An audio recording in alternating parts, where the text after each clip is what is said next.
The embassy gates rattled under the weight of protestors outside.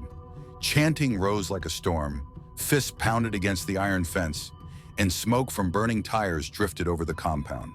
Inside, the atmosphere was no calmer. A dozen Marines held defensive positions, rifles slung, eyes sharp. At the heart of the chaos, Ambassador Richard Hale was locked in a secure chamber, guarded on all sides. His life was in their hands, but safety shattered just after midnight. An aide, Thomas Wexler, was found collapsed in the communications room, his lips blue, a glass of water spilled by his side. By the time medics arrived, it was too late. Poison. The embassy doors had been sealed since the siege began. No one came in, no one left, which meant the killer was inside. Captain Sarah Monroe took charge of the investigation. She gathered the suspects. Lieutenant Briggs, head of security, who had argued with Wexler earlier that day over restricted access codes. Sergeant Alvarez, who had served Wexler his last glass of water. 3. Evelyn Ward, the ambassador's secretary, nervous and pale, who claimed she saw Wexler handling classified files. And the ambassador himself, who insisted Wexler was loyal to the end. The evidence was murky. The glass showed no fingerprints.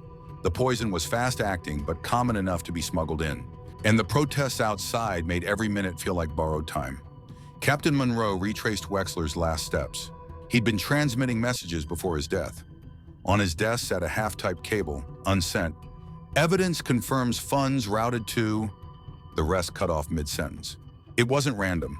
Wexler had discovered something, and someone silenced him before he could send it. Her breakthrough came in the storage room. Boxes of bottled water lined the shelves, untouched except for one pack. The seals had been broken. Inside, she found a single bottle refilled and glued shut, the same brand Alvarez had carried to Wexler's desk. But when confronted, Alvarez swore he'd just grabbed the nearest bottle. He had no motive. Monroe pressed harder. If Alvarez hadn't tampered with the bottle, who had placed it there? Who had the most to lose from Wexler's unfinished cable? All eyes turned to Evelyn Ward. The secretary trembled under Monroe's stare. He was going to ruin everything, she whispered. Wexler had uncovered the ambassador's secret slush fund. Money funneled to pay off local warlords to keep the embassy safe. Ward had tried to protect her boss, but when Wexler refused to stay silent, she'd slipped poison into the bottle. The ambassador's face hardened, his silence damning. He hadn't killed Wexler, but he had let Evelyn take the fall for him. As MPs led her away, Monroe knew the truth wouldn't leave the compound. The siege outside raged on, but the deeper betrayal had already struck from within. Because in war zones, the enemy isn't always beyond the walls. Sometimes it's seated at the same table.